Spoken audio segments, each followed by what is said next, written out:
Bonjour, bienvenue dans un nouvel épisode de Spockmaster.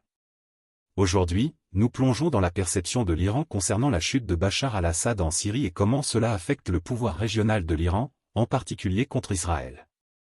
Si vous n'êtes pas encore abonné, cliquez sur le bouton s'abonner et activez les notifications pour recevoir des mises à jour. La semaine dernière, un enregistrement du discours du général Esbah dans une mosquée à Téhéran est devenu viral, révélant une vérité choquante. Il a admis qu'avec la chute d'Assad, l'Iran a subi une grande défaite, une admission rare venant d'un pays connu pour son contrôle strict sur les narratifs. Le général Esbah accuse la Russie, censée être une alliée, non seulement de ne pas soutenir l'Iran, mais aussi de saboter activement ses efforts en Syrie. Il affirme que les bombes russes touchent des champs vides, permettant aux rebelles de se regrouper, et que les systèmes de défense russes ont été mystérieusement désactivés à des moments critiques, laissant les cibles iraniennes vulnérables.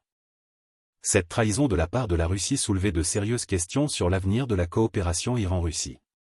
Poutine utilisait-il simplement l'Iran comme un pion dans son jeu géopolitique?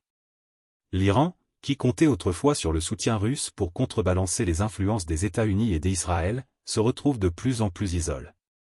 La chute d'Assad n'est pas seulement une perte territoriale pour l'Iran, c'est une défaite symbolique. Sans la Syrie, la stratégie de l'Iran pour projeter son pouvoir au Moyen-Orient, notamment à travers le Hezbollah et des groupes palestiniens, est gravement compromisée. Malgré ce revers, Esbah insiste sur le fait que l'Iran n'abandonnera pas la Syrie, planifiant de recruter des locaux et de reconstruire des réseaux de résistance. Cependant, avec une forte opposition locale et la vigilance d'Israël, ces plans font face à des défis significatifs. Les révélations d'Esbah ont également provoqué une agitation interne en Iran, traçant des parallèles avec les propres problèmes du régime: corruption, oppression et difficultés économiques. Ce discours pourrait être un signal d'alarme pour le leadership de Téhéran, suggérant des temps plus turbulents à venir. Alors, qu'est-ce que cela signifie pour l'avenir de l'Iran dans la région? Seul le temps le dira, mais une chose est claire, l'Iran se sent profondément trahi par la Russie. Merci de regarder, et n'oubliez pas de vous abonner pour plus d'analyses sur les affaires militaires mondiales.